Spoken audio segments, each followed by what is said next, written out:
trovadores, quiero invitarles a este nuevo proyecto Trovit Cuentos y Leyendas, en el cual les traeremos una variedad de contenido para todas las edades, leyendas y cuentos de todo el mundo. Así que suscríbete al canal y activa la campanita de notificaciones. Te la estaré dejando en el comentario fijado y en la descripción de este video.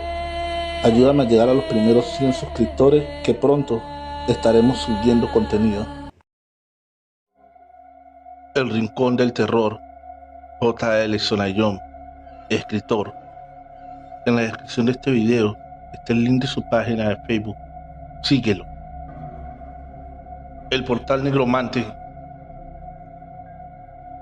Cuando era niño, amaba ir de vacaciones a casa de mis abuelos. Ellos vivían en un pequeño asentamiento llamado Apóstoles, bien al norte en la provincia de Misiones, donde el clima allí era pesado y muy caluroso. A mi madre no le gustaba mucho la idea de vacacionar en su pueblo natal, principalmente por el calor. Le afectaba mucho y más que nada su humor. Convengamos que de niña sufrió un traumático episodio del que jamás quiso hablar. Solo nos mencionaba sobre una vieja capilla de madera, la cual las mismas malas lenguas decían que estaba embrujada. Por tal razón, ella siempre aconsejaba que nos alejáramos de allí, pues cosas inexplicables sucedían en ese lugar. Era obvio que solíamos temblar de miedo al oír estas historias, pues ni se imaginan el terror que vertía por nuestros cuerpos al pasar frente a la capilla. Realmente asustaba el simple hecho de mirarla. Tal vez por eso nunca me cuadró aquel sitio. No obstante, nuestros abuelos nos narraban que por las noches solían escucharse estremecedores gritos provenientes de la iglesia.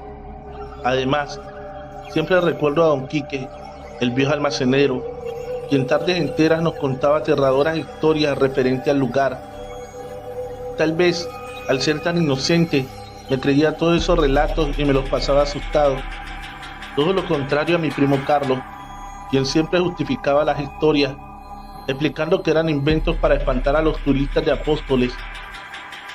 La realidad fue que para muchos habitantes de allí, eso arruinaba un poco la paz y tranquilidad del pueblo. El tiempo pasó, crecí, y los años felices de mi infancia ya eran sombras del pasado.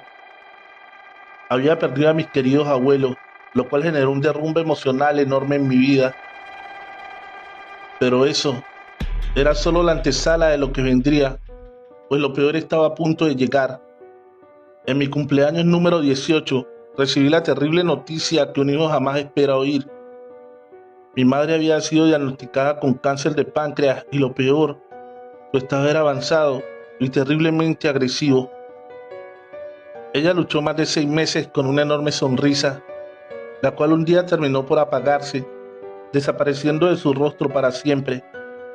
Desde entonces, aquel 15 de noviembre se convirtió en la fecha más triste de mi existencia.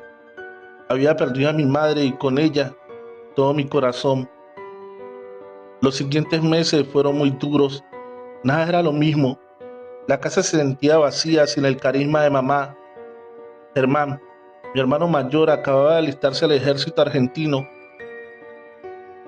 simplemente por no querer estar más en la casa.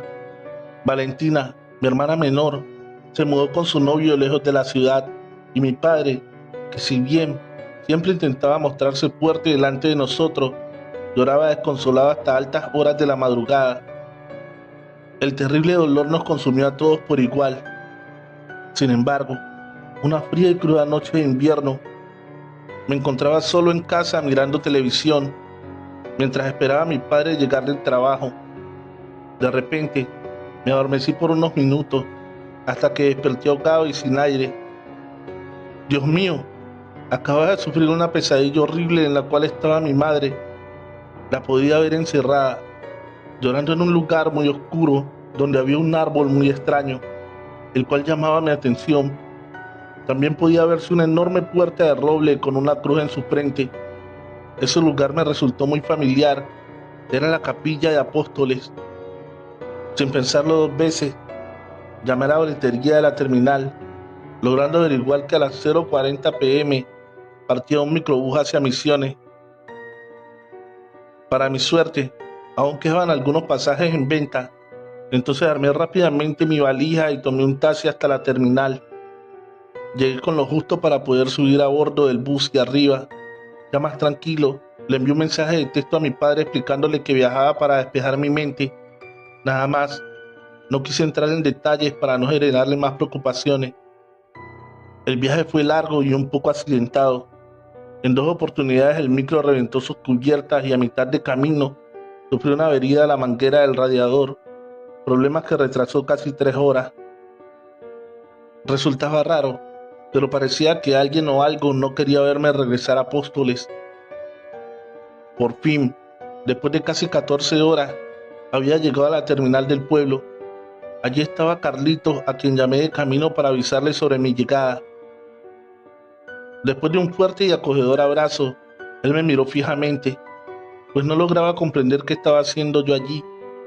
Solamente le sonreí y palmeando su espalda le pedí que me llevara a su casa. Le dije que después de una buena ducha y horas de descanso, le contaría la finalidad de mi repentina visita. Una vez en su casa, mi tía Mari me recibió con llanto tendido. Sucede que cuando mamá falleció, ellos estaban vacacionando en Europa y no pudieron volver a tiempo para sus exequias. Reconozco que todas esas lágrimas aflojaron mis rodillas, mis piernas y terminé explotando en un lamento desconsolado e incontrolable. La tía Mari era la hermana mayor de mi madre. El parecido entre ellas era increíble, a tal punto que me impactaba mirarla fijamente. Realmente parecía estar viendo a mi mamita. Fue un momento muy duro y de congoja el que me tocó vivir aquella noche. Luego de instalarme en la habitación de huéspedes, nos reunimos en el comedor a cenar. Mi tía había preparado mi comida favorita, milanesas napolitanas con papas al horno. Al principio fue todo muy raro. Nadie decía ni una sola palabra. Mis tíos estaban tristes, sus miradas vacías lo decían todo, pues era claro que la repentina muerte de mi madre había golpeado duramente a toda la familia. Mientras hojeaba mi plato dando bocados de a ratos, Carlos interrumpió el silencio de la mesa para preguntarme directamente por qué había aparecido de la nada en Apóstoles. La realidad era que hace muchos años, desde que fallecieron mis abuelos, no viajaba a Misiones. De por sí, estaba seguro que eso molestaba mucho a mi primo. Hace tiempo que me había desaparecido, no llamaba, no escribía, ni siquiera un WhatsApp. Por ese lado comprendía y entendía a la perfección su reproche, principalmente porque a pesar de la distancia, nos habíamos criado juntos. Pero si bien no estaba muy de acuerdo con su cuestionamiento, no quise enfrentarlo para evitar un conflicto en tan delicado momento. Entonces, suspiré por unos segundos, dejé los cubiertos a un costado del plato y con mucha cautela le respondí a mi primo: Carlos, entiendo tu preocupación, la de todos, y la verdad se los agradezco. Pero la realidad es que no quiero entrar en conflicto con ninguno en esta familia. Por tal razón, voy a responder el motivo de mi presencia hoy aquí. Anoche tuve una pesadilla muy fea, esos sueños que jamás deberíamos tener. Soñé con mi madre. Ella pedía desesperadamente auxilio desde un oscuro y extraño lugar. Parecía un viejo sótano. También había una gran puerta de 2 hojas de roble y un camino empedrado, aunque lo más tenebroso era un espectral árbol que emanaba humo y cenizas ardientes desde sus raíces. Yo sé que esto parecerá una locura, pero ese camino de piedras y esa puerta de roble la he visto muchas veces de niño. Pertenece a la vieja capilla del pueblo. Terminada mi historia, un silencio sepulcral inundó el comedor. Sentí vergüenza y ganas de ser absorbido por la tierra, ya que todos me miraban desconcertados. Temía que pensaran que la pérdida de mamá me había vuelto demente. De pronto, el llanto desconsolado de la tía Mary nos hizo reaccionar a todos en la mesa. Lloraba de tal manera que ni mi tío ni Carlos podían consolarla. Fue en ese instante cuando me pregunté, ¿qué estaba haciendo allí? No entendía nada. Me estaba manejando solo por impulsos y por una pesadilla. ¡Qué locura! No obstante, me levanté de la silla mientras intentaba disculparme con mi tía. cuando de repente me interrumpió ordenándome que me volviera a sentar. Ella mencionó que todos debíamos saber la verdad. Pasados unos minutos y luego de beber un vaso de agua, comenzó a relatarnos lo que el pasado había sepultado. Los días han sido muy tristes para mí. Algunos estoy un poco mejor, otros no tanto. Quisiera creer que todo es parte del proceso y que es normal. Extraño demasiado a tu madre y hagamos lo que digamos, nada nos traerá de regreso a Angélica. Pero la vida sigue, entonces creo que es momento de compartir la verdad. Fue algo que sucedió hace décadas y que a nosotras nos marcó para siempre. Este secreto lo llevo guardado en lo más profundo de mi conciencia y así perduró por la seguridad de nuestra familia. Pero debido a la muerte de Angélica, creo que es hora de revelarlo. Cuando éramos niñas, acostumbrábamos todas las tardes, antes de que el sol se ocultara, salir a bicicletear por el pueblo. Horas y horas de diversión paseando por las tranquilas calles de Apóstoles. Sin embargo, una tardecita de noviembre, estábamos a punto de regresar, cuando de repente observamos a una simpática anciana, la cual nos saludaba desde la tranquera de su chalet. Obviamente dudamos en acercarnos, ya que sus abuelos no nos permitían dialogar con extraños, pero esta mujer parecía tan inofensiva que fuimos igual. Al llegar, la amable abuelita nos contó que su nombre era Lucía y que hacía pocos días había adquirido el chalet de los Wassinger. La mujer nos preguntó nuestros nombres y nos obsequió 2 tarros de mermelada de calabaza. Nosotras contentas las aceptamos y le prometimos volver a visitarla, si es que nuestra madre estaba de acuerdo. Al subirnos a la bicicleta, recuerdo un frío tremebundo, el cual recorrió todo mi cuerpo. Sucedía que sin darnos cuenta, el chalet de Lucía estaba ubicado justo al lado de la capilla abandonada. Y si bien yo le llevaba 6 años a Angélica, ambas le teníamos pavor a ese sitio. Al siguiente día, mientras preparábamos la mesa para almorzar, le comentamos a su abuela sobre el encuentro con la simpática anciana. Nos ligamos un fuerte reto al principio, pero luego nuestra madre aceptó en que vayamos a visitarla, pero con la condición de que ella también lo haría. Recuerdo que las dos saltamos de alegría. Además, ambas sabíamos que ella se llevaría más que bien. Esa misma tarde, Angélica se dirigió al jardín a recoger manzanas del árbol del abuelo, mientras que yo me interné en el gallinero a recolectar huevos. Así, de esta manera, le preparamos una deliciosa tarta de manzanas a doña Lucía. Finalmente llegó el día sábado y mientras el reloj cucú de la cocina indicaba las 15:30 horas, nosotras esperábamos listas, bien arregladas, perfumadas y pernadas por mamá. Inclusive hasta nuestros vestidos nuevos estrenamos aquella tarde. Estábamos muy ansiosas de volver a ver a nuestra nueva amiga. No obstante, papá ensilló a Cata y Nula, nuestras yeguas tortillas, preparó el sulky y nos llevó a casa de Lucía. Al llegar, ella ya nos estaba esperando con la tranquera abierta y los mates listos, mientras un aroma muy rico a pan casero se escapaba del horno de la cocina. Después de saludarnos, nos sentamos bajo la sombra de un enorme paraíso y alegremente charlábamos las 4. Pasamos una maravillosa tarde. Su abuela estaba feliz y contenta, ya que no era una mujer de tener muchas amigas y con Lucía parecía haber encontrado una. Al regresar, recuerdo que las 3 no parábamos de hablar de las bondades de doña Lucía. Aunque a mamá le terminaba resultando un poco raro que una señora de esa edad termine sus últimos años de vida viviendo en soledad. Además, era normal que en esa época las casas estén repletas de cuadros con fotografías de hijos y nietos. Entrañablemente en el chalet de Lucía no había ninguna, pero como el trato fue tan cálido, poco y nada nos importaron esos detalles. Las semanas transcurrieron y nosotras casi todos los días pasábamos a saludar a Lucía. Nos hicimos muy amigas de la señora. Mamá muy a menudo iba a visitarla, hasta el abuelo Ramón. En más de una ocasión se aparecía con los tíos Raimundo y Atilio, quienes con guitarra y bandoneón en mano se mandaban flor de peñas en la casa de la viejita. Hasta los vecinos más allegados participaban de esas inolvidables noches. Éramos tan felices. Los días transcurrieron y junto a ellos extraños episodios opacaron la tranquilidad del pueblo. Recuerdo que la primera rareza sucedió unos días después de Año Nuevo. Era un verano muy caluroso y esa mañana me levanté temprano para acompañar a papá al mercado central. Al llegar, observamos una gran fila de agricultores esperando el turno. Su abuelo, que era de muy poca paciencia, se bajó de la vieja estanciera y comenzó a dialogar con las demás personas.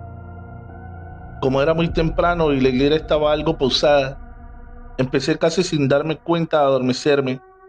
De pronto, un molesto sonido de cascabeles entorpeció mi descanso. Abro grande mis ojos y observo a un joven muchacho discutiendo acaloradamente con un conocido mercader de la zona. Al parecer, el dilema era por un rebaño de cabras, al menos eso pude deducir. El joven, quien era peón del mismo hombre, llevaba consigo dos pequeños cabritos a los cuales le colgaban llamativos cencerros de sus cuellos. El altercado rápidamente se tornó en una violenta riña de puños. Mi padre y los demás hombres del lugar intervinieron separando a estos dos sujetos, que no paraban de golpear y gritar barbaridades. La situación más el nerviosismo de estos sujetos me asustó mucho y comencé a gritar llamando al abuelo. Justo en ese momento de distracción, el joven peón sacó de su faja un filoso facón de plata, con el cual le propinó varios puntazos en el pecho y rostro a su patrón, quien finalmente murió desangrado. Ese día quedé horrorizada. Mi padre se apresuró a subir a la estanciera y salimos del lugar a toda prisa. Hasta hoy recuerdo la mueca del asesino y el estado en que quedó el cuerpo. Llegamos a casa y no podía calmar mi llanto. Por primera vez había visto un hombre masacrar a sangre fría a otro. Una situación muy traumática para la niña que en ese entonces era. A los pocos días, sucedió otro suceso bastante extraño, por lo cierto.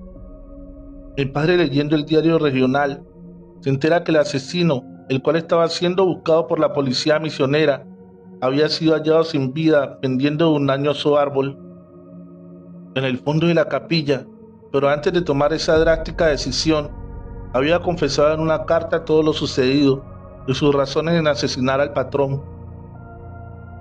Su nombre era Enrique Sosa, era un joven oriundo de Santo Tomé, Corrientes. Hace unos meses había llegado a su provincia a probar suerte laboralmente y lo consiguió al ser empleado de la estancia Guaraníes, donde el dueño de la chacra era don Esmerigildo Cubeñas, la mismísima víctima. Su tarea principal era en la estancia. Era el cuidado de los rebaños de ovejas y cabras, entre otras tareas. El joven amaba a esos animales, tanto que los cuidaba como si fueran de su propiedad. Hasta nombre les ponía a cada uno de ellos. Enrique era un muchacho muy humilde, de buenos principios y un gran corazón. Lo poco que él tenía lo valoraba como si fuera oro puro. Por esa razón, agradecía siempre a su patrón la oportunidad que le estaba otorgando. Sin embargo, una calurosa mañana, Enrique se despertó como todos los días a las 6 de la mañana, mientras esperaba que el agua del mate se calentara. Se dirigió a ver a sus queridos animales. Resultó extraño no escuchar el sonar de los cencerros. Muy raro, ya que las cabras eran bastante escurridizas al amanecer. Luego desde lejos observó una espesa niebla sobre el corral. Se apresuró al llegar y se topó con una horrible secuencia. Todas las cabras mutiladas, despedazadas y sin vida, desparramadas en el lugar. Desesperado tomó su facón y comenzó a seguir rastros de sangre que lo direccionan directo al monte. Sin pensarlo dos veces, se adentra hacia la maleza. Allí era muy peligroso por la cantidad de serpientes venenosas que lo habitaban. Además, en ocasiones, merodeaban pumas por las noches. Pero nada de eso le importó al muchacho, quien sigilosamente se internó en su interior. A los segundos, comenzó a oír el sonar de los cascabeles. Se apuró, pues pensó que tal vez algún animal había sobrevivido. Pero estaba tan oscuro ese monte que los árboles espesos ocultaban por completo el sol. De pronto, El joven llegó a un claro y observó una avejentada mujer arrodillada de espaldas hacia él. La misma emitía gemidos irritantes y escarbaba desaforada la corteza de un árbol. Enrique la rodeó con precaución y terminó siendo testigo de algo tenebroso.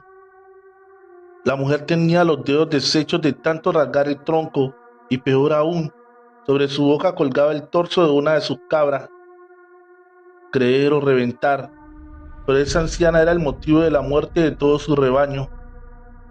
Cuando el muchacho exclamó un alarido de terror, la mujer se percató de su presencia, por lo que se abalanzó a una velocidad sobrehumana sobre él, golpeándolo sobre la espesa maleza.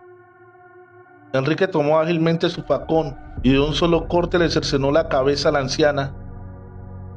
En estado de shock, se escabulló entre los matorrales, logrando huir del monte y corriendo desenfrenadamente hacia la estancia de su patrón. De camino halló a 2 de sus cabritos, los cuales aparentemente habían logrado escapar de esa mujer infernal. Los alaridos del muchacho alertaron a su patrón, quien deprisa salió hacia la entrada de su caserón. Al llegar al patio, el hombre se encontró con su peón, quien traía una mueca de miedo indescriptible. Todo desalineado, con su facón en mano y toda su camisa bañada en sangre. Don Esmeregildo intentó calmarlo, pero parecía imposible. Enrique no hilaba 3 palabras seguidas. Solo mencionaba que el diablo mismo había masacrado a todo el rebaño de cabras. Para el dueño de casa, la situación se semejaba a la de un loco demente, pero así y todo, el patrón lo hizo pasar. Mientras le servía un tazón de café para que se calmara un poco, al rato, el joven estaba un poco más tranquilo. Entonces comenzó a narrar lo acontecido. Pero la historia es interrumpida por un fuerte timbrazo. El dueño de casa se acercó hacia la puerta de entrada para recibir la visita, la cual resultó ser algo inesperada, pero en fin, conocida. Enrique, intrigado, se asomó para observar quién había llegado, pero al ver a dicha persona, tomó la silla del comedor y rompió el ventanal, escapando aterrorizado del chalet. El patrón, totalmente sorprendido por la actitud de su peón, lo persiguió y logró alcanzarlo, casi llegando a la ruta provincial. Allí, el muchacho continuaba corriendo y sobre sus brazos llevaba las 2 cabritas que habían sobrevivido. Esmeregildo logró detenerlo y muy ofuscado exigió explicaciones. El muchacho, totalmente fuera de sí, gritando como un loco de remate, exclamaba que esa anciana era el mismísimo diablo que comió sus cabras. Bastante perturbado, el patrón no lograba entender las locuras de Enrique e intentó hacerlo razonar que esa señora que había llegado de visita era su buena amiga Lucía, que no era mandinga. Sucedió todo esto. El patrón amenazó a Enrique que si no regresaba con él y se disculpaba con la mujer, no solo lo despediría, sino que lo llevaría con el comisario del pueblo por matar sus cabras. Ese comentario enardeció al muchacho, quien se avienta hacia su jefe golpeándole una trompada en la cara, mientras como un loco empezó a correr atravesando los campos con las cabras en brazos. Esto enfureció aún más a Esmeregildo, quien arrancó su camioneta y comenzó a seguirlo por los caminos linderos. Al poco tiempo, Enrique llegó a la zona más poblada de Apóstoles, el mercado central. Allí se volvió a cruzar con su patrón, quien a viva voz lo acusaba de asesinar a sus cabras. Esto generó una violenta discusión que terminó con la vida de don Esmeregildo Cubeña. El joven peón escapó del lugar con las 2 cabritas y por varios días no fue localizado, hasta que finalmente apareció colgado en la rama del árbol de la capilla.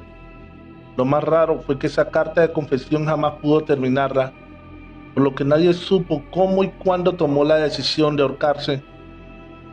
Sinceramente, esta historia trajo más preguntas que respuestas. Pocos creyeron esta versión. Obviamente que los noticieros y periódicos hicieron mucho marketing con esta tragedia. Algunos llamaban a la historia como el loco de las cabras. Para la prensa local, Enrique sufrió alucinaciones debido a que mezcló rofinol, un fuerte medicamento, con whisky, algo que fue desmentido por los allegados del joven, ya que no bebía ni tomaba fármacos. El caso se cerró y el muchacho fue condenado por todos los cargos, a pesar de estar fallecido. aunque a nosotros en casa nos quedó la gran duda del por qué Enrique acusaría a doña Lucía de tales asesinatos. Los meses transcurrieron y todo Apóstoles seguía haciéndose eco de la muerte del peón. Se escucharon tantas historias por aquellas épocas, desde lo sobrenatural hasta rituales satánicos. Claro estaba que el haber nombrado a doña Lucía en el relato no fue un detalle menor, más sabiendo que su casa estaba justo al lado de la vieja capilla, para muchos embrujada. Este morbo que alimentaron los mismos habitantes hizo que nuevas historias y leyendas nazcan en el pueblo, tales como que Lucía era una bruja milenaria que practicaba las artes oscuras, o que por las madrugadas se podía ver a Enrique cruzar los campos, desesperado con sus cabras en andas. Obviamente todas mentiras, al menos no queríamos creer esas historias. Después estaban los escépticos, que se creían todo lo que los diarios vendían. Ellos eran la mayoría y pensaban que el peón realmente era un enfermo mental. Estas personas agradecían que el joven se haya suicidado, lo creían muy peligroso y temían por su seguridad. Recuerdo una fría noche de invierno. Nuestro padre estaba sentado al lado del fogón mientras fumaba su pipa. Se lo veía más serio de lo normal. Parecía estar preocupado, o bien muy pensativo. Luego de unos minutos nos reunió a las 3 y nos preguntó si realmente creíamos en la versión de Enrique. Nosotras quedamos sorprendidas al escucharlo. Mientras, sin esperar nuestra respuesta, él confesó que recordaba que aquella mañana el muchacho en reiteradas ocasiones exclamaba: «Esa mujer es el diablo y se comió mis cabras». Esa oración le quedó grabada en su cabeza y lo mantenía intranquilo desde que todo esto había comenzado. Mi padre creía que el delirio del peón estaba relacionado con Lucía por varias razones. Por empezar, la anciana había dejado de ser esa dulce, simpática y tan amable abuelita para convertirse en una mujer huraña. Además, ya no salía tanto de su chalet y evitaba con excesiva notoriedad ser visitada. El rasgo más importante era su carácter. Lo había cambiado radicalmente, justo después de los trágicos acontecimientos. Para mi papá, doña Lucía parecía ser completamente otra persona. Al menos su personalidad demostraba eso. Esa noche, la verdad que me fui a dormir muy triste. Yo le había tomado tanto cariño a la anciana que me dolía mucho su nueva manera de ser. Recuerdo que aquella madrugada no podía pegar un solo ojo. Después de dar varias vueltas en la cama, pude al fin conciliar el sueño, pero enseguida me desperté muy asustada al sufrir una pesadilla horrible. Había soñado con la anciana, quien estaba de rodillas rasguñando la corteza de un árbol, muy desaforada, a tal punto que sus dedos demacrados sangraban sin parar. De pronto, se detiene en seco, pues claro, ella había notado mi presencia, giró su cabeza hacia mi dirección y con una voz desacorde y sombría me dijo una frase aterradora que jamás pude sacar de mi cabeza.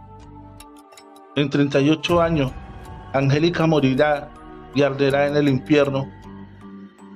Luego de tal revelación, la superficie comenzó a agrietarse, tomando forma de un enorme portal, el cual dividía el infierno de la tierra. Justo en el instante en el que el suelo comenzaba a tragarme hacia un río de lava, logré finalmente despertarme. Al día siguiente, no podía dejar de pensar en ese horripilante sueño, a tal punto que se lo conté a Angélica, quien al terminar de oír mi historia se largó a llorar desconsoladamente. Luego de calmarle y de tratar de hacerle entender que solo fue una pesadilla, que nada de eso era real, ella me reveló algo impactante. Exactamente lo mismo había soñado. La diferencia era que la premonición vaticinaba mi fallecimiento. Luego, los años siguieron su curso. Intentamos olvidar nuestro desdichado futuro, pero realmente nuestros días estaban malditos. Como bien saben, el primero en fallecer fue nuestro padre, todo por culpa del tabaco que lo dejó postrado en su cama. A los 5 meses de su deceso, mamá sufrió ese infarto que acabó con su vida. Ya nada fue lo mismo para todos nosotros. Lo más raro es que la anciana tan simpática que alguna vez conocimos había desaparecido de la faz de la tierra. Por su edad, dudo mucho que aún siga con vida, Pero algo muy extraño sucedió el día que mi hermana falleció. Lo tenebroso fue que la premonición de Lucía se cumplió con exactitud. Lo segundo, que la noche anterior a su muerte soñé con la anciana otra vez, la cual estaba escondida debajo de las frondosas raíces del árbol de la capilla. Allí realizaba magias oscuras con cadáveres. Esos cuerpos pertenecían a todas las personas fallecidas del pueblo. Esas almas en pena alimentaban su poder. En ese sueño me revela que en realidad era una hechicera que provenía de las profundidades más oscuras del infierno. Había logrado abrir un portal a través de conjuros demoníacos, invocando a todos los espíritus terrenales que habitaron alguna vez estos suelos. No solo veneraba y practicaba la magia negra, sino que su especialidad eran las artes de la nigromancia. Al día siguiente me desperté muy triste. No podía entender la pérdida física de Angélica y la extraña relación con la anciana. Muchas preguntas sin responder me rodeaban en mi cabeza. No comprendía si todo esto era real o tan solo una invención de mi mente. Al correr de la semana, comencé a dejar un poco la superstición de lado y empecé a creer un poco en que tal vez doña Lucía no era tan santa como así lo parecía. Mis pesadillas se multiplicaban cada vez más. Hasta en la siesta soñaba lo mismo. Mi hermana encerrada en su oscuro lugar cerca de un extraño árbol. Pero debo reconocer que anoche padecí el peor sueño de todos, tan espeluznante que estar narrando este momento me eriza la piel. Soñé que un enorme hoyo se expandía en el extraño árbol y este mismo comenzaba a incendiarse. De pronto, desde su corteza yacía la imagen de una joven mujer, la cual una sombra cubría toda su cara y no permitía ver su rostro. Vestía con ropa de época, un largo vestido púrpura con detalles dorados y un tajo sobre su espalda. Su cabello negro azabache resaltaba su tez blanquecina. Portaba una extraña corona de oro sobre su cabeza y un halo de luz celestial emanaba de sus manos. Cada paso que daba, la sombra comenzaba a desaparecer, hasta que al fin la enigmática mujer reveló su rostro. Para mi asombro me encontré conmigo misma. La imagen que estaba observando era mi propio reflejo. Ella comenzó a contarme cosas horribles que yo haría en un futuro no muy lejano. Me narró lo poderosa y peligrosa que es la magia nigromante, lo fuerte que puede hacer a quien tenga el privilegio de ser digno de ella. Su enseñanza del lado oscuro es altamente satisfactoria para una larga vida. Doña Lucía solo fue un envase de tan enorme poder maligno. La verdadera bruja nigromante cede sus artes oscuras a personas puras de alma y de corazones santos. Busca por décadas y décadas a un ente celestial para que todo ese poder pueda fluir y ser transformado en el más poderoso de la tierra. La nigromancia no funciona como un truco de magia. Sus raíces de todo auge se remontan a la fuerza vital de los no vivos. Digamos que los muertos alimentan esa fuente de energía oscura, la cual logra que la hechicería se expanda por todos los rincones del planeta. La entrada de nuestro mundo al de los muertos se encuentra en el sótano de la vieja capilla.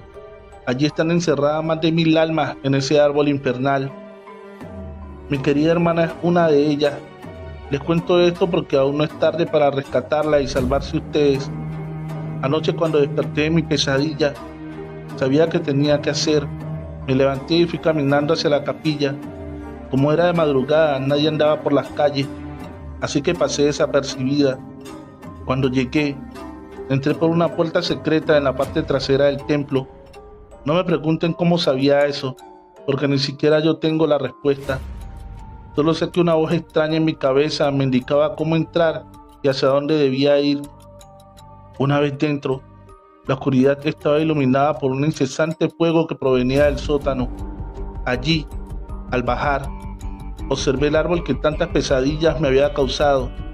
Estaba totalmente envuelto en llamas, las cuales alcanzaban los listones de madera del piso, pero extrañamente, este no se quemaba.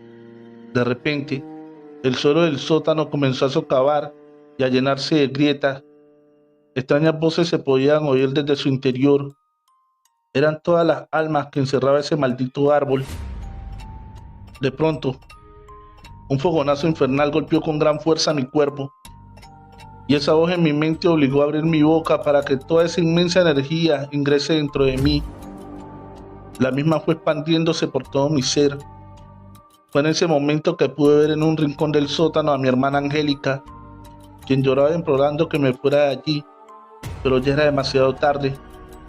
Todo ese poder oscuro comenzó a fluir en mi sangre, pero a su vez, gran parte de mi alma seguía luchando para que no me domine por completo. Por eso les pido que vayan a la capilla abandonada y destruyan ese maldecido árbol. Háganlo antes que la nigromancia se apodere completamente de mí.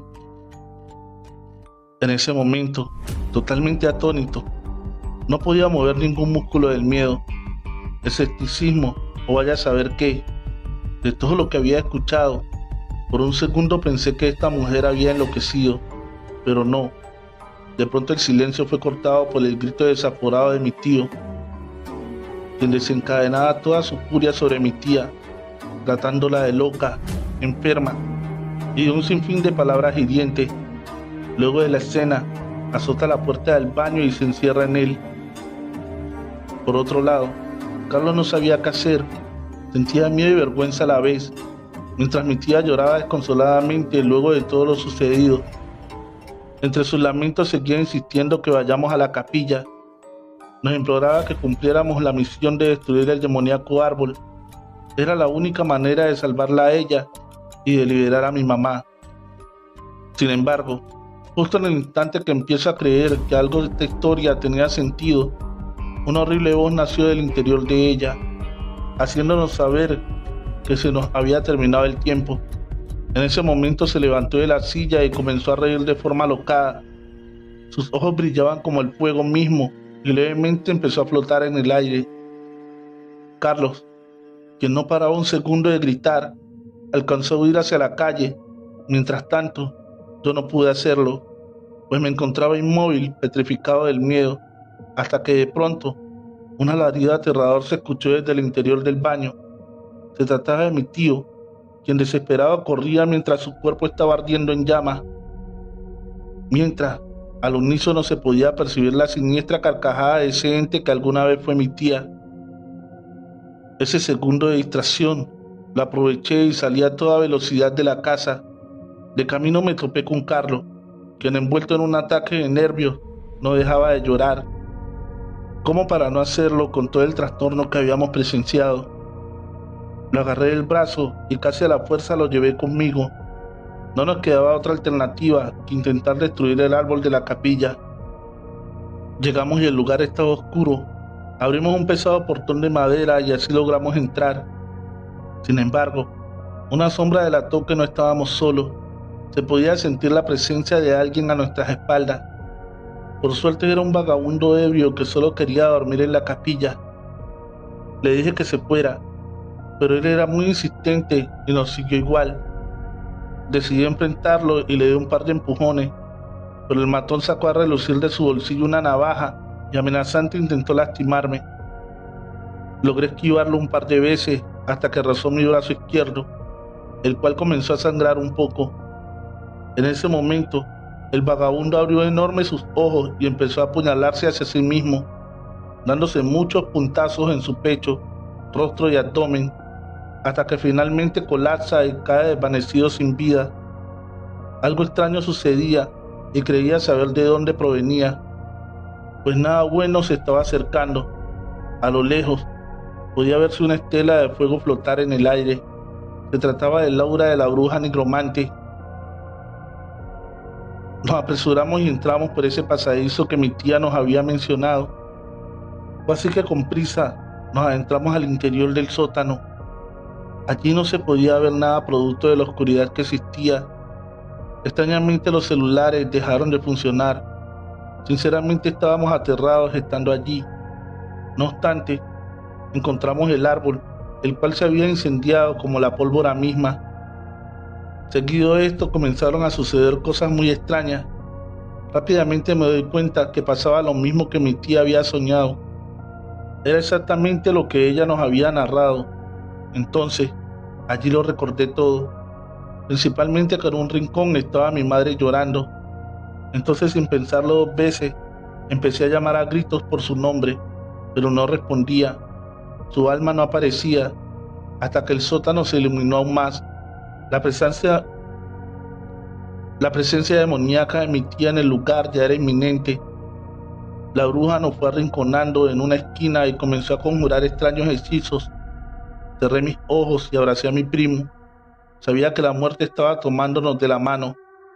Sin embargo, pasaron algunos segundos y nada sucedió. Con temor abrí mis ojos y observé un alma angelical amarrando a la bruja. Era mi madre quien nos estaba protegiendo de ese terrible mal. Al ver eso, entendí que debía destruir ese demoníaco árbol. Fue entonces que con la ayuda de Carlos logramos encontrar un hacha y con mucha furia empecé a darle golpes hasta derribarlo. Cuando logramos el cometido, miles de almas comenzaron a salir ascendiendo hacia el cielo y un fuego enorme se expandió en el recinto para luego ser absorbido por ese mismo portal, el cual se cerró definitivamente. Con nuestro último aliento, salimos caminando hacia las afueras de la capilla. Allí observamos que desde el cielo una luz intensa y brillante comienza a descender hacia nosotros. Era mi madre, quien ya no se encontraba más encerrada en ese oscuro sótano. Finalmente se había convertido en un alma celestial. En sus brazos cargaba a mi tía, a quien dormida recostó sobre el frío césped.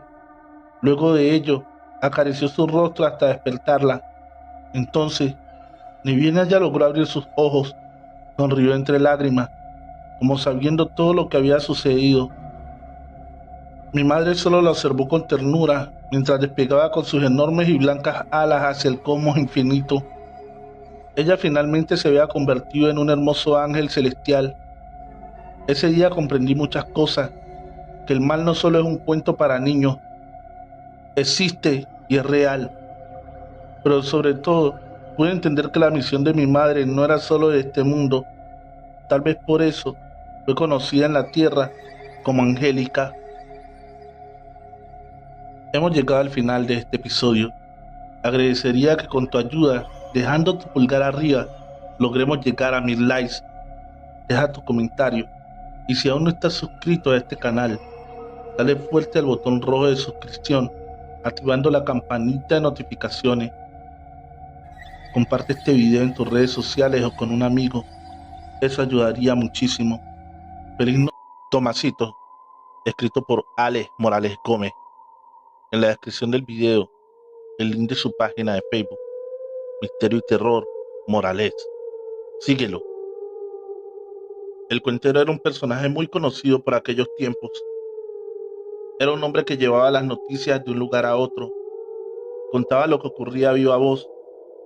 Muchos le temían porque decían que era un hombre que llevaba malos augurios. De algunos que decían que eran brujos o que tenían pacto con el diablo. Mi bisabuelo, lo narré en alguna ocasión, era uno de estos cuenteros.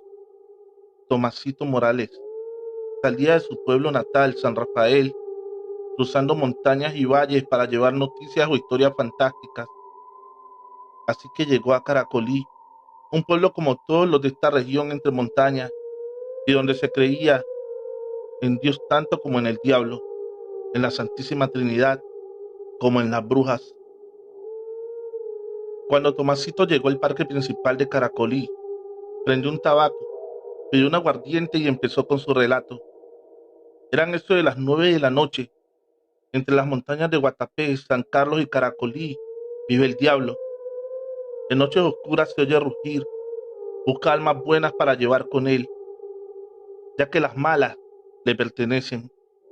Si alguno quiere invocarlo y hacer un trato con el rey del infierno, suele ir a medianoche a un bosque bien oscuro. Debe llevar un cuervo. Cuando sea la medianoche, lo deja que vuele en medio del bosque, gritando estas palabras: ahí tienes tu mensajero, hagamos un pacto. Si el cuervo da un graznido, el pacto no se llevó a cabo. Pero si el ave da 2 graznidos, el pacto está hecho. Debes correr por el bosque buscando la salida. Debes caminar 5 yardas. El cuervo te perseguirá dando graznidos. A medida que avanzas, pides lo que deseas. El cuervo irá creciendo. Si te dejas atrapar, Perderás tu alma sin recibir nada a cambio y dejarás toda tu descendencia maldita. Si logras hacer el recorrido, todo lo que hayas pedido se cumplirá. La única regla que tiene el diablo es que no avisará cuándo cobrará la deuda del pacto. El alma del pactante, no todas las noches son propicias para hacer el pacto. Primero, no debe haber luna, y segundo, se debe haber escuchado su rugido. Cuando Tomasito terminó de contar la historia, era casi medianoche. El pueblo estaba sumido en un silencio. Aunque estas personas creían en el diablo, no les era cómodo que se hablara de él, de no ser en la iglesia, mucho menos que se dijera que se podía hacer un pacto con este. Tomasito pidió otro aguardiente y encendió su cuarto tabaco. Sonreía con malicia al notar la impresión que causó en su concurrencia. Mientras daba una chupada larga a su tabaco, arriba en la montaña se sintió el rugir de algo. Todos dijeron que era el diablo. El rugido se escuchó por todo el lugar. Muchos se santiguaron, otros cayeron de rodillas, muchos corrieron a casa gritando de miedo. Tomasito recogió sus cosas y se perdió en la noche, no sin antes decirles: esta es una buena noche para hacer un pacto con el diablo. Tomasito se perdió camino al bosque y no supieron de él hasta meses después que volvió con sus cuentos. Al día siguiente que los leñadores fueron al bosque, encontraron 2 hombres muertos. Se les veía demacrados y con ojos desencajados. Lo que vieron al morir los dejó llenos de terror. Se dice que hicieron pacto con el diablo. Cuando Tomasito volvió meses después, le preguntaron qué había pasado con esos hombres. El viejo sonriente les dijo que habían perdido su alma, porque el cuervo los había alcanzado. En esta ocasión Tomasito contó una historia que los dejó más aterrados y pensativos. Como siempre, prendió su tabaco y se tomó un aguardiente. Así empezó esta vez su historia. Por los bosques de estos pueblos, entre las montañas y caminos solitarios, camina un anciano descalzo, diciendo que se puede hacer un pacto con el diablo.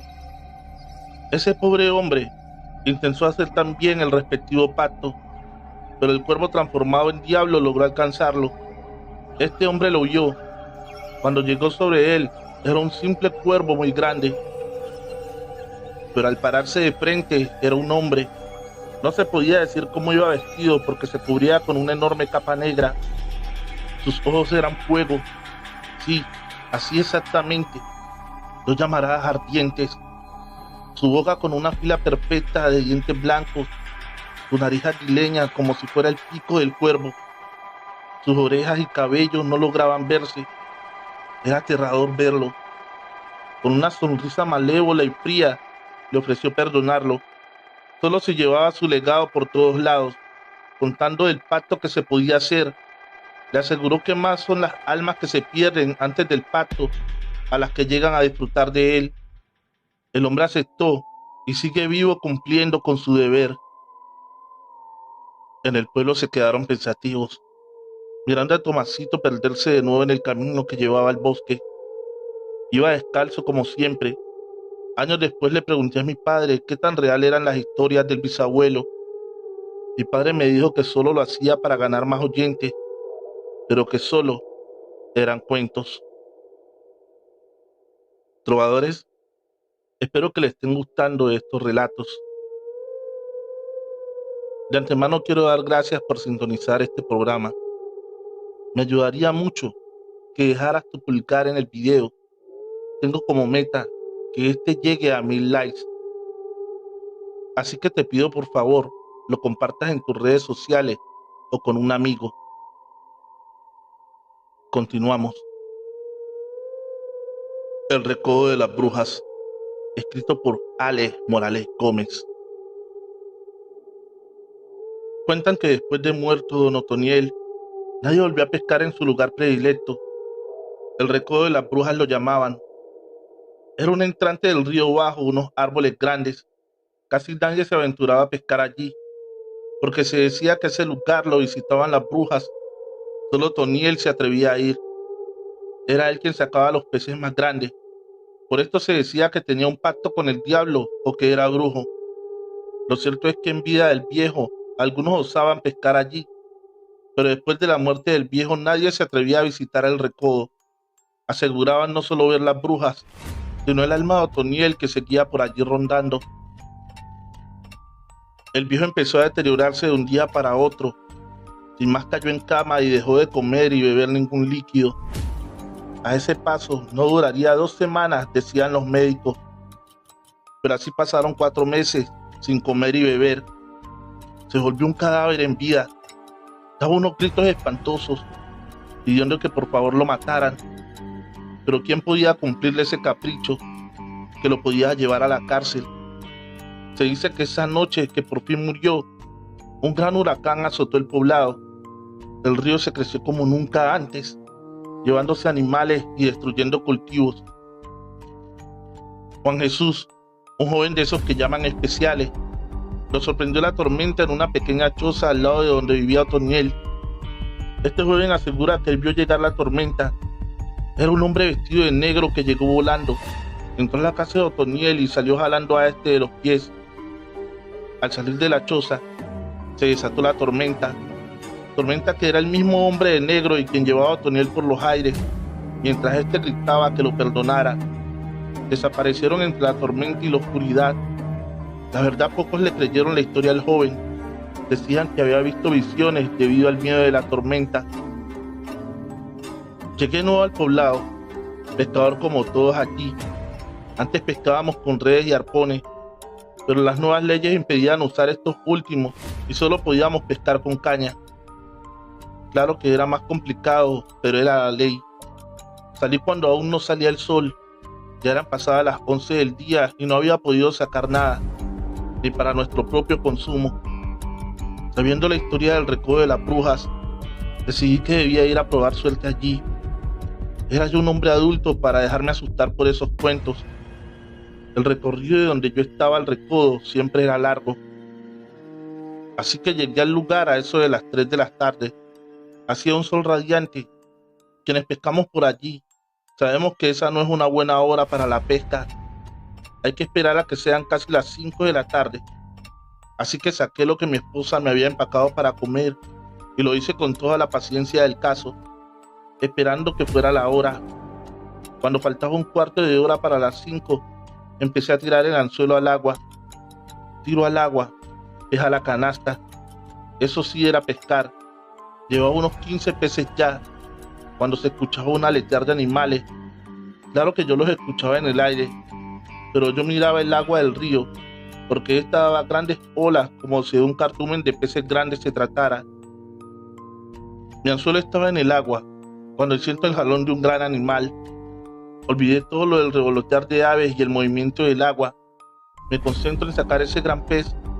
Estoy en el forcejear, cuando veo que es mucho más grande de lo que creí. Lo voy cansando, soltando y jalando del sedal. Cuando sé que ya es mío, lo traigo hasta la orilla por completo. Cuando lo tomo en mis manos, mis ojos no pueden dar crédito a lo que ven. El pez tiene cara de hombre. Es un anciano con barba blanca. Doy un grito de terror y tiro al animal con cara de hombre al río. Al caer de nuevo al agua, da una carcajada estridente.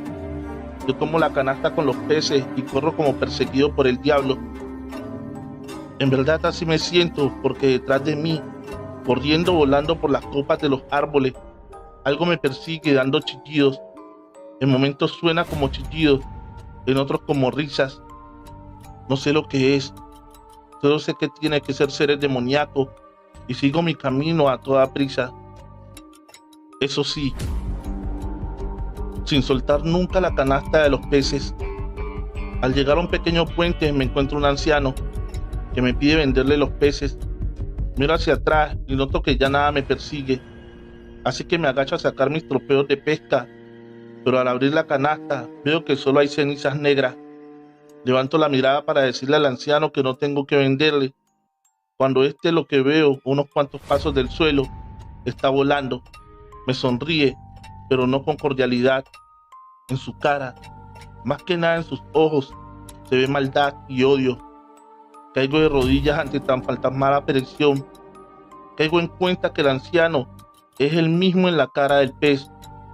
Doy un grito de miedo. mientras el anciano se vuelve una densa nube de humo y desaparece en la oscuridad de la noche que ya ha cubierto todo el lugar.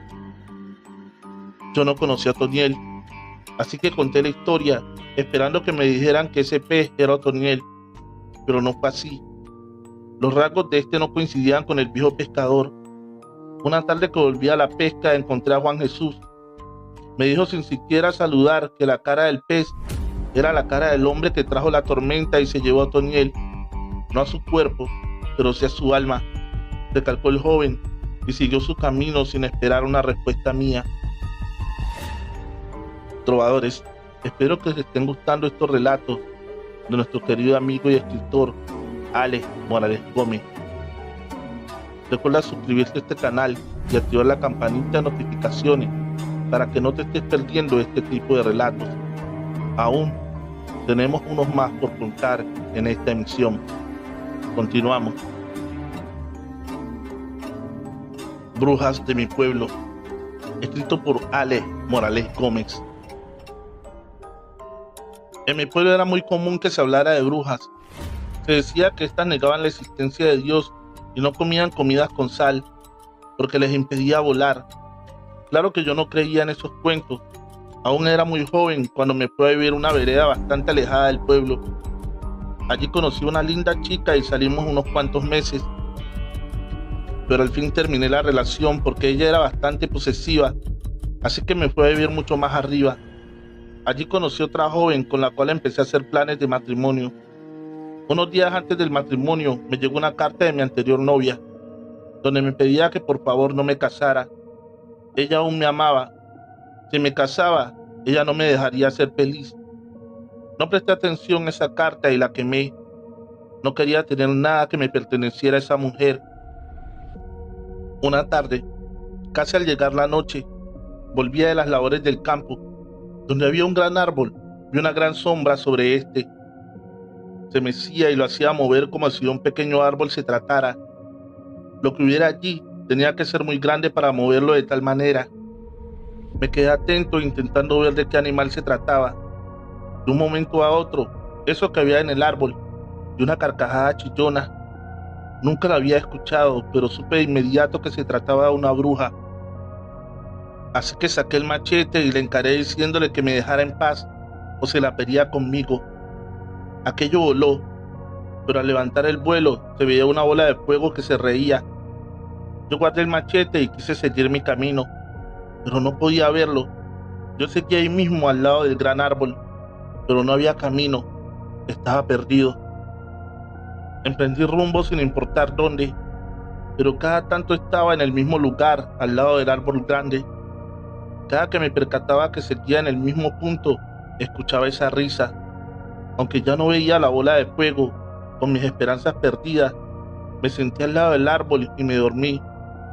Al despertar con el primer canto del gallo y con un poco de luz del nuevo día, pude notar en mis pasos que todo este tiempo solo hice darle vueltas al árbol. Llegué a casa. Mi esposa estaba preocupada porque no llegué en toda la noche. Sin muchas explicaciones, le dije que una bruja me había hecho perder el camino. Después de esto pasaron varias semanas sin saber de la dichosa bruja. Creí que tal vez había sido algo pasajero, pero una madrugada mi esposa me mostró morados que tenía en su cuello. Ella no había querido contarme nada para no preocuparme, pero desde hacía algunos días, cuando caía la tarde, sentía una presencia en la casa. Al principio pensó que solo eran impresiones de ella, pero empezaron a moverle objetos en la casa, cosas que aparecían en otros lugares. Después de esto despertaba en las noches y sentía que alguien estaba ahí parado observándonos. Ella solo me abrazaba e intentaba dormir, hasta esa noche que sintió y vio esa sombra grande al lado de la cama. Fue a gritar, pero esta se descargó sobre su pecho y le impidió llamarme. Ella solo sentía esa opresión y esa sensación de que iba a morir. Al despertar después de su peor noche en la vida, me contó todo. Yo supe que era una bruja. Sospeché que era la misma que me había hecho perder aquella noche. También sospeché de mi antigua novia. Esto se hizo una constante de todas las noches. No le permitía dormir, aunque planeamos una idea para que yo me enterara. no dio resultado. Dormíamos tomados de las manos, así cuando aquello llegara, ella apretaría mi mano y así yo sabría que eso estaba ahí. Pero la presión de esa malvada era tanta que ella no podía hacerlo. Bajamos al pueblo y le pedimos al sacerdote un remedio para espantarla. Este nos dijo que debíamos dormir con sal bajo la almohada. Nos dio una Biblia que debíamos tener siempre abierta en el Salmo 83, pero esto de nada sirvió. Mi esposa estaba acabada y parecía enferma. De seguir así pronto solo sería los huesos. Ella tenía unos meses de embarazo, nuestro primer hijo. Aún no lo habíamos sentido mover. Una noche que aquello llegó, la criatura se movió. Desde entonces aquello no volvió a molestarla a ella. Ahora era a mí a quien me visitaba. 2 noches después de que el niño se movió, yo estaba leyendo un libro antes de acostarme. Sentí una aletear en el techo. Aquí sí que recé algo de la Biblia y me fui a dormir. Cuando me quedé dormido desperté ahogado. Eso estaba sobre mí. Yo intentaba bajarlo de mi pecho, pero me era imposible. Todas las noches me visitaba y me atormentaba. Sentía temor de que llegara la noche, porque debía enfrentar a la condenada bruja. Me dormía lo más tarde posible, pero cuando el sueño me vencía, ella llegaba. Dejamos aquella casa, ya había nacido el bebé. Nos fuimos a un lugar cerca de mi madre, para que ella pudiera cuidar a mi esposa y el bebé. 2 meses pasé sin que la condenada bruja me visitara. Cuando llegó de nuevo creí que iba a enloquecer. Pero mi madre dijo que si sabía quién era, espantarla era fácil. Le dije que sospechaba, así que le tendimos una trampa. Mi madre nos recomendó que mi esposa se fuera con ella esa noche y yo me quedaría solo en la casa. Invitaba a la joven de la que sospechaba, y esta no se podría marchar hasta que se quitara la aguja. Así lo hice, con la mentira que me había separado y quería volver con ella. Ya estaba la aguja en su punto cuando ella llegó. Hablamos de lo que habíamos vivido. Cuando empezó a oscurecer, ella se puso nerviosa. Miraba a todos lados como sin saber qué hacer. En un momento me dijo que quitara la aguja de la cerradura, porque se chuzaría al pasar. Le dije que solo lo haría si me dejaba en paz a mí y a mi familia. Me prometió que así lo haría. Quité la aguja y ella se marchó. Nunca más supe de ella. Después le pregunté a mi madre qué era el cuento con la aguja. Me dijo que las brujas entran por la cerradura, porque no entra el cuerpo sino el alma. Esta, al ver esa aguja, sabía que había perdido. Después de esto nunca volví a saber de ella. Muy pronto se fue de la región. Más de 1 año nos martirizó la malvada. Trovadores, recuerda que en la descripción del video también está nuestra cuenta de PayPal, por si desea realizar alguna donación al canal. No olvides dejar un bonito comentario. Eso ayudaría muchísimo. Continuamos. El caserío, escrito por Ale Morales Gómez. Cuando llegamos allí, alquilamos una pequeña casa de 2 plantas, muy pequeña para mi gusto, pero era para la que nos alcanzaba nuestra economía. Eran unas 30 o 40 casas, de colectores de café todos. Mi esposa y yo haríamos lo mismo. Bueno, ella sería la encargada de hacer de comer a los trabajadores. Los que vivían en las casas y otros que subían de un pueblo cercano. Estábamos a gusto porque los dos tendríamos un sueldo y así podríamos vivir más cómodamente. Arriba de donde íbamos a vivir había un lugar muy bonito. Allí se veían ruinas de otras casas, mucho más grandes y en un lugar más cómodo. Pregunté por qué habían dejado el lugar y eligieron este más pequeño. Un anciano que era quien más llevaba allí me dijo que ese lo llamaban el caserío maldito, ya que en ese lugar fue donde primero se asentaron los recolectores de café. Pero una noche bajó lo que acá llaman guerrilla, grupos armados en contra de la ley. Estos asesinaron a todos los recolectores de café. No había un motivo que tuviera que ver con los empleados. Se decía que era para darle un mensaje al gobierno, para que entendieran que ellos ejercían el poder en esta región. El alto gobierno, en contestación, envió una base militar cerca del lugar y financió a los caficultores para que siguieran en sus labores. fueron a vivir a las casas de los muertos, pero muy pronto debieron abandonarlas, ya que se escuchaban pasos y lamentos de todas esas casas. Eran tantos los sucesos paranormales que las personas no aguantaron y dejaron el lugar. Aún nadie sube por allí, por lo que se escucha y se siente. Esta historia me hizo entrar en la curiosidad. No es que creyera mucho en estos sucesos. Había escuchado hablar mucho de entierros, de oro escondido, y eso fue lo que me animó a subir al caserío. Lo hice de noche, porque se decía que en la noche era más fácil de ver y escuchar estos acontecimientos. Pasadas las 9 de la noche le dije a mi esposa lo que me disponía a hacer. Ella estaba asustada. Le dije que no pasaba nada. Armado con una lámpara de batería fue al lugar. Al llegar era un lugar como cualquier otro abandonado, casas en ruinas. Nada había allí, ni ratas se veían. Entré, caminé por todos lados, no pasaba nada. Estuve casi una hora deambulando por las casas. Decidí que allí no había nada extraño.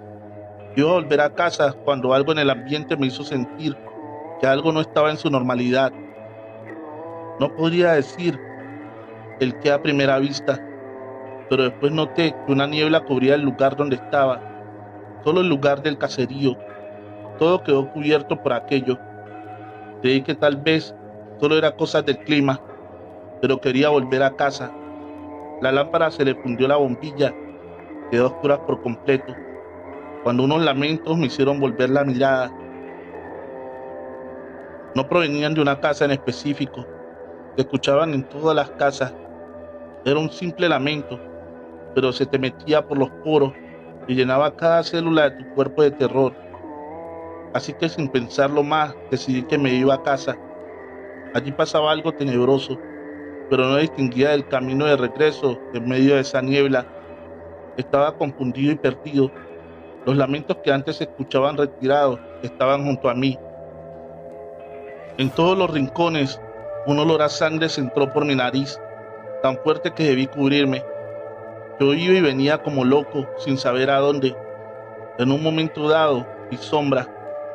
No son muy nítidas, pero las veo correr. Empiezo a escuchar los lamentos más reales. Son voces que piden ayuda, claman piedad. Caigo de rodillas y me cubro los oídos. Ya no me importa el olor a sangre fresca. En ese momento es mucho más fuerte, pero las voces son más aterradoras. Empiezo a gritar junto a ellos que por favor me dejen en paz. Ruego que me dejen ir. La niebla desaparece suavemente. Los gritos se aplacan. Los lamentos terminan. Todo vuelve a la normalidad. Yo debo confesar que estaba llorando. Sentía tristeza y terror. Salgo de allí dándome contra las paredes. Al estar en los límites del caserío me encuentro de frente a un anciano andrajoso. Alguien que nunca había visto por allí. Me preguntó qué buscaba allí. No supe responderle. Me dijo que los dejara en paz. Ya les habían hecho mucho daño en vida para que siguieran interrumpiendo su muerte también. No supe qué decirle, así que seguí camino abajo. El anciano se encaminó al caserío y se desvaneció en la noche y desapareció. No comenté lo vivido ni con mi esposa, solo le dije que allí no había nada, aunque yo estoy seguro que allí hay almas, espíritus o lo que sea. Estas siguen interactuando con el mundo de los vivos, que esperan, no sé. Sé que sufren porque aquellos lamentos y gritos pidiendo ayuda son algo que vivirán en mi memoria por siempre.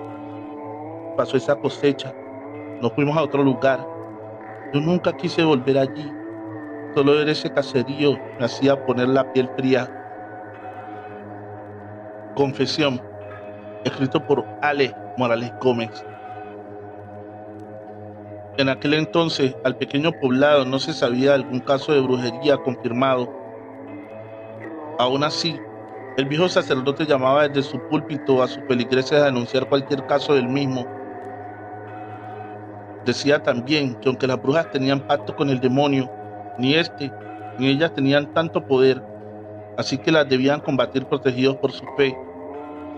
Esto era lo que decía de puertas para afuera, pero quienes en realidad lo conocían sabían del temor que le tenía a las brujas, también a la noche y al mismo demonio. Una noche, cuando ya estaba cerrada la iglesia, el viejo sacerdote rezaba hincado a un Cristo. El clima se hizo frío, un viento helado llenó la iglesia. El sacerdote se puso de pie, sintió un miedo inexplicable. Se santiguó varias veces, buscando protegerse de un enemigo que no podía ver. No sabe de dónde apareció, ya que todo estaba cerrado. Vio una mujer caminando, más que caminar levitaba. No pudo ver sus pies, así que parecía volar. Atribuyó esto a una ilusión óptica, ya que el largo vestido no dejaba ver sus pies. El sacerdote sabía quién era, pero nunca antes la vio en la iglesia. Esta sonreía, una sonrisa que llenaba de miedo al viejo sacerdote. Le dijo a este que quería confesar. No dijo confesarse, dijo confesar. El sacerdote con su mano le señaló el confesionario, pero esta no dio un paso, así que el sacerdote entendió que debía hacerlo ahí de pie. Esperó que ella se arrodillara, pero tampoco lo hizo. Dime, hija, preguntó él. Ella volvió a sonreír, haciendo que él sintiera frío en su alma. Soy una bruja, dijo sin más. Este quiso decir algo, pero sus miedos no lo dejaban articular palabras. Por fin pudo hablar y le preguntó por qué le contaba aquello. Esta le respondió que porque así sería el único su aliado y confidente, porque no podría delatarla, porque aquello era secreto de confesión. Este derramó una lágrima mientras ella abandonaba la iglesia. El sacerdote, en su impotencia de no poder decir esto, lo escribió en una hoja y lo guardó en su diario. Quería que algún día alguien lo encontrara y juzgara a aquella mujer. El viejo sacerdote murió con su secreto. Cuando el sacristán fue a organizar la habitación para el nuevo sacerdote, encontró aquella nota que no tenía ningún nombre, pero las referencias daban exactamente con quién era la mujer. El sacerdote no llegaría hasta el día siguiente, pero este decidió entregarle la carta y decirle quién era la mujer. Para aquel momento ya se sabía varias mujeres que eran brujas en la región, así que dejó la carta en el escritorio y se fue a casa. Se dice que esa noche, esto es más parte de la especulación porque nadie lo vio, el sacristán iba llegando a casa cuando se encontró a esa mujer, la bruja, sonriente como siempre. A él se le heló la sangre, no sabía por qué, pero esta no venía a nada bueno. Se dice que le permitió vivir para que viera su poder, pero lo que impediría contarlo. Al día siguiente lo encontraron tirado al lado de un árbol. Estaba vivo, pero había perdido la voz y el movimiento en su cuerpo. Se podría decir que era un vegetal, pero consciente de todo. Cuando el nuevo sacerdote recibió el cargo, vio la carta, pero para él no hacía referencia a nadie, simplemente a una bruja de la región. Como este apenas llegaba, no tenía el por qué saber de la mujer y sus referencias. La carta pasó a los archivos de la iglesia. Años después, una mujer que trabajaba allí limpiando pudo ver esa carta y supo de quién hablaba la misma, pero guardó el secreto.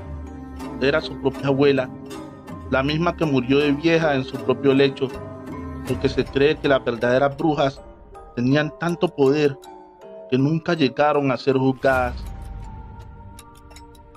Trovadores, recuerden que en la descripción del video se encuentra el link de la página de los autores de las historias que se narran en este canal, así como de mis otros canales. Te invito a que te suscribas a mi canal Trovit Scary Stories, de series de terror y creepypastas, para que pronto lleguemos a los 1000 suscriptores. La casa del brujo. Desde que aquel hombre llegó a vivir allí, siempre le dijeron el brujo. Su aspecto y su personalidad era lo que más se le parecía a un brujo. Más aún que en las noches allí se escuchaban ruidos extraños, gritos y quejidos, los cuales no se podían definir si eran de personas, animales o espíritus. Unos días después de llegar el mencionado brujo, llegó también una mujer, al parecer su esposa. Esta era mucho más misteriosa que él, taciturna y de pocas palabras. Muchos la llamaban la muda. Después de unos pocos días, esta aparece muerta. Las circunstancias son bastante extrañas. Al parecer se tomó una bebida que estaba envenenada. Aunque la policía investigó, no sacaron nada en concreto. Él siguió allí solo por un tiempo. En el día nada se sabía de él. Al parecer dormía, pero en las noches era otro cantar. Los ruidos, los gritos, los rezos. Aunque allí no se veía que pasara nada, las personas aseguraban que allí se hacía brujería. Unas semanas después de la muerte de su esposa, llega allí otra mujer. Esta más joven, al parecer era la nueva pareja del brujo. En esta ocasión, así empezaron a suceder sucesos extraños. Todos los gatos se desaparecían, primero los negros, después de los de colores oscuros, solo se salvaron los que eran completamente blancos. Después de la medianoche en los tejados se escuchaba un gran animal correr, muchas veces volar, un aletear de algo tan grande que no podía ser un animal. Las personas, a pesar de no tener pruebas, acusaban al hombre de semejante y macabra matanza. Aunque todos en la vecindad hablaban del brujo, nadie se atrevía a confrontarlo, le temían. La segunda mujer o esposa también amaneció un día muerta. Esa noche sí que hubo revuelo en la casa del brujo. Gritos, quejidos y un bramido como el de un animal herido. Ese ruido no era ni humano, ni de un animal, era el mismo demonio. La mujer amaneció muerta y se dijo que era un paro cardíaco, algo bastante improbable por la edad y contextura física de la mujer. Pero ese fue el dictamen médico. Las personas no aguantaban más. Las personas lo querían sacar de allí. En esos días después de la muerte de la segunda mujer, empezaron a desaparecer los perros de la vecindad y los alrededores. Las personas no aguantaban más, así que una comitiva fue a casa del brujo. Armados con palos, antorchas y cruces, lo obligaron a salir y a que confesara ser brujo. Él lo negó. Quiso entrar de nuevo en casa. Las personas estaban enardecidas. Lo obligaron a confesarlo ante la cruz y besar el crucifijo. Asimismo, negar al diablo. Este lo pensó un rato, pero al ver las personas como estaban, lo hizo. Besó la cruz y reafirmó su creencia en Dios. Las personas se marcharon a casa satisfechos. Esa noche, pasada la medianoche, se escuchó aquel bramido, el de algo que no era de este mundo, algo que tenía que ser el demonio. Porque ninguna persona o animal son capaces de emitir semejante bufido. También las personas sabían que cuando éste lo escuchaba, había un muerto. Lo que no pensaban es que el muerto sería el mismo brujo. Solo en la tarde del siguiente día, alguien se percató por una ventana que había un cuerpo colgado de una viga que había a la entrada en la puerta principal. Se llamó a la policía.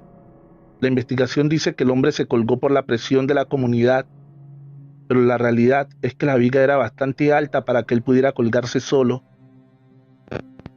La policía llegó a esa conclusión, porque la casa estaba cerrada con llave. Dentro no había nadie más. Las personas de la vecindad aseguran que fue el mismo demonio que lo asesinó por negarlo y besar la cruz. Aquella casa se alquiló una y otra vez, pero siempre a sus ocupantes les ocurría alguna desgracia, ya fuera muerte, enfermedades o malos negocios que los llevaba a la quiebra. También aseguraban que veían un hombre alto y de negro parado en la puerta en las noches. Según describían, era el brujo. La casa permaneció un tiempo sola hasta que una mujer la compró. Llegó allí a vivir con sus hijas y su esposo, pero este pronto la abandonó por una mujer mucho menor que ella. Las personas le comentaron lo del brujo y que esa casa estaba maldita. Ella al principio no creyó en esas cosas, pero cuando empezaron a suceder cosas extrañas, debió creer por obligación. Pero ella ya era la dueña y era difícil venderla con semejantes referencias. Lo que hizo fue remodelarla. Levantó todo el piso en donde quedaba el cuarto de baño, en 3 losas por debajo, algo bastante extraño. Encontraron unos polvos negros en una caja. Los encargados de la construcción no sabían nada de lo que ocurría allí. así que simplemente botaron esto a la basura con los escombros. La casa se remodeló y la mujer empezó a vivir en relativa calma. Aunque ella y las niñas dicen que allí hay alguien, no solo sienten la presencia. Mientras las luces están encendidas no pasa nada, pero en la oscuridad mueven sillas, pasos, rompen trastos en la cocina. Hay sombras que le susurran a las niñas. La mayoría de veces no se entiende qué es lo que dicen, pero es una voz bastante tenebrosa. Desde entonces, esta mujer y sus hijas siempre duermen con todas las luces encendidas. No saben qué hacer con aquello, cómo vivir con seres del más allá. Trovadores, en la descripción de este video se encuentra el link de la página del autor de la siguiente historia, Alex Morales Gómez. Síguelo. Encuentro de brujas. Nací y crecí en San Rafael, un pequeño pueblo en el oriente antioqueño.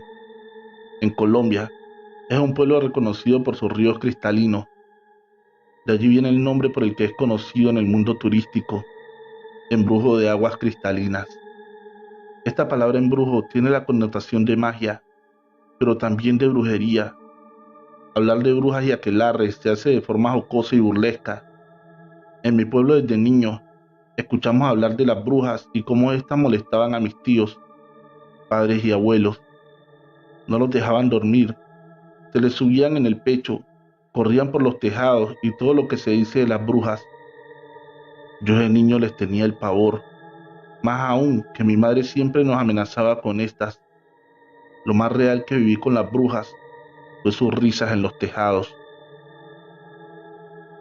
Cuando cumplí los 18 años, la mayoría de edad en mi país, empecé a tomar licor y a salir de fiesta.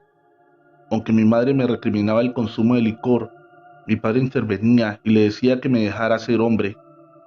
Siempre salíamos al pueblo los fines de semana, pero en algunas ocasiones íbamos a veredas. Un sábado una amiga que cumplía 15 me invitó a su celebración. Esta se llevaría a cabo en una vereda llamada Las Camelias.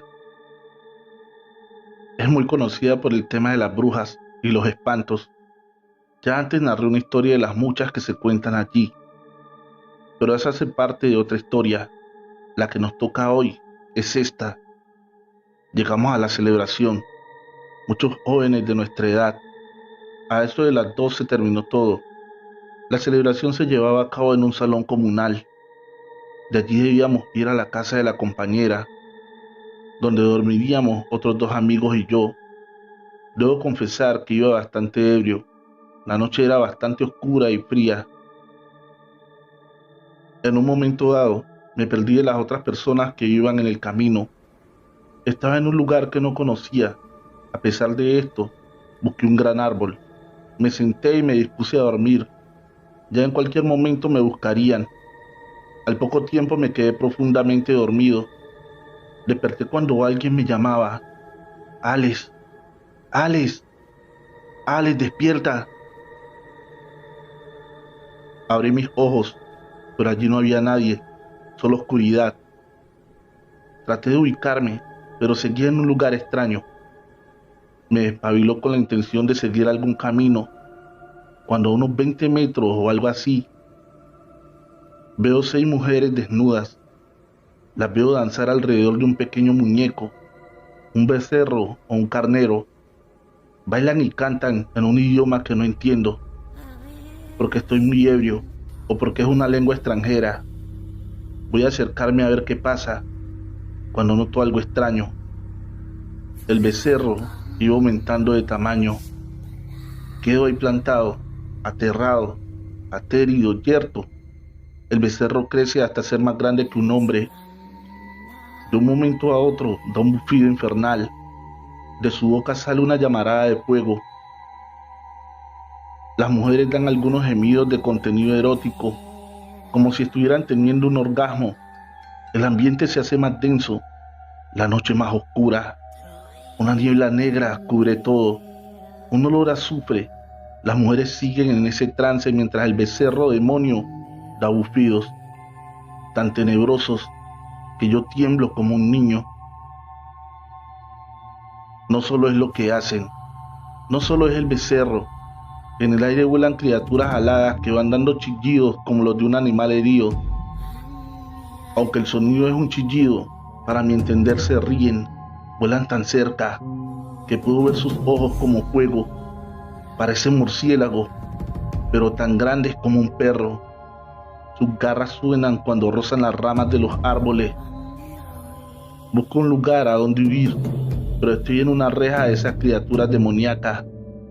En ese momento, noto que son estas las que hacen más oscura la noche. Los hay por millares. En un momento las criaturas se elevan y se van perdiendo en la oscuridad. El becerro se va haciendo más pequeño hasta volver a su estado original. Las mujeres caen al suelo, pero siguen despiertas, porque dan suspiros al parecer de felicidad. Unos minutos después se ponen de pie y vuelan por los aires, dando risotadas, risotadas de felicidad, pero a mis oídos son tenebrosas. Todo lo vivido esa noche me tenía aterrado, pero verlas volar y reír me hizo perder el conocimiento. Desperté cuando una voz me llamaba: Alex, Alex, Alex, despierta. Abrí los ojos y vi a la hermana de la quinceañera. Ya el sol alumbraba en el alto cielo. Esta me preguntó qué me había pasado, con cierta sonrisa en los labios, como dándome a entender que lo sabía todo. En ese momento caí en cuenta que era la misma voz la que me había despertado las 2 veces. No quise responder nada. A pesar de que la joven del cumpleaños me gustaba, no quise volver por allí. Lo vivido esa noche fue verdadero terror. Después supe que lo que presencié es lo que llaman un aquelarre. Después de saber lo que era, el terror de lo visto, de lo vivido, vuelve a mi ser y acelera mi corazón. Notificaciones. Trovadores, en la descripción de este video se encuentra el link de la página de Alex Morales Gómez, autor del siguiente relato. Síguelo. Donde vive el pecado. Una pareja con 2 niños compraron una casa que había pasado mucho tiempo abandonada. Se decía que en una época lejana había sido una casa de prostitución. Era una gran casa con lindos jardines. La familia estaba feliz por aquella compra. Los nuevos dueños conservaron la estructura original y dejaron la casa tal y como era, una verdadera obra maestra. Muchas habitaciones y pasillos, afuera grandes jardineras, que aunque entre la maleza aún se conservaban florecidas, en poco tiempo la familia volvió la casa habitable. Más que habitable, la dejó impecable. Era un gusto ver aquel lugar, por tanto tiempo abandonado, ahora volviendo a la vida. Pero unas noches después de la familia instalarse allí, empezaron a ocurrir sucesos extraños. Se escuchaban risas, pasos, música, discusiones. Era una constante de todas las noches. Es como si ellos estuvieran en medio de la casa de prostitución. Las peleas e insultos eran de cada momento. También se escuchaban llantos, tanto de mujeres como niños pequeños, bebés se podría decir. Esto tenía a la familia con los nervios de punta. La esposa le decía a su esposo que ella no aguantaba más. Él se hacía el desentendido, más que nada porque en esa casa tenía todo el patrimonio de la familia. Después de unas 2 semanas de estos sonidos, ruidos y voces, porque entre estas y aquellas se escucha también el golpeteo de las botellas, los pasos al caminar y también al bailar, pero ahora empezaron a ver las sombras, al principio difusas, pero apenas avanzaban las noches más vivas y reales. La sala, el jardín y los pasillos era un hervidero de personas que iban y venían. Aquello era el terror vuelto locura. El esposo seguía intentando no abandonar la casa. Los niños no podían ya ni dormir, al igual que la madre. Una noche de sábado, la casa era un festival. Hombres y mujeres iban y venían, charlaban, discutían y reían. No se puede explicar lo terrorífico que es vivir algo así. De un momento a otro se formó una pelea. Una botella de vino cae a los pies de la familia, se hace añicos. Cuando el esposo mira los vidrios rotos, toma uno en su mano. Para mayor asombro y pavor, son reales. Lo puede ver, tocar y sentir. Lo que estaba en un mundo paralelo a lo paranormal, ahora estaba cruzando a su mundo. Le dijo a su esposa sin pérdida de tiempo: empaque lo que más pueda, nos largamos de aquí. Estando en esa, un hombre barbado y ebrio se acerca a la esposa y la toma por la cintura. Fue una fracción de segundos, pero ella sintió su mano, dio un grito de terror y corrió fuera. Se llevaron muy poco y abandonaron la casa. El dueño intentó venderla, pero era imposible. Los ruidos que ellos sentían, las sombras, todo se escuchaba desde fuera. Nadie quería ni siquiera acercarse a esa casa. 3 veces logró alquilarla a personas que desconocían lo que allí ocurría, pero no pasaban más de 3 noches allí. No aguantaban eso que se vivía en esa casa. Una tarde un hombre barbado fue a pedir que se la alquilara. Eso sí, le advirtió que era para abrir allí un prostíbulo. Por lo de los papeles de permiso no debía preocuparse. Él tenía todo en regla. No lo consultó con su esposa, pues éste estaba a unos metros y viendo y escuchando. No entendía el porqué, pero en su cara se veía una mueca de terror. Después de cerrar el trato y recibir el primer mes de alquiler por adelantado, el nuevo inquilino se marchó con las llaves de la casa. Al perderse en una esquina, la mujer le confesó a su esposo que ese era el mismo hombre que había intentado tomarla por la cintura en la casa. A pesar de que esto les causó una terrible impresión, no había nada que hacer, ya se había cerrado el trato. El lugar se volvió muy famoso y concurrido. Aunque nunca volvieron a ver al hombre barbado, cada fin de mes alguien iba y llevaba el dinero de alquiler del lugar. Quienes sabían lo de aquella casa aseguraban que en esas noches de copas y lujuria en aquella misteriosa casa convivían los vivos y los muertos. El pecado era el principal invitado a las noches de copas.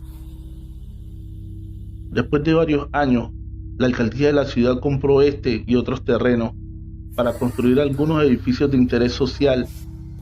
La casa de prostitución fue derrumbada y se empezó la construcción.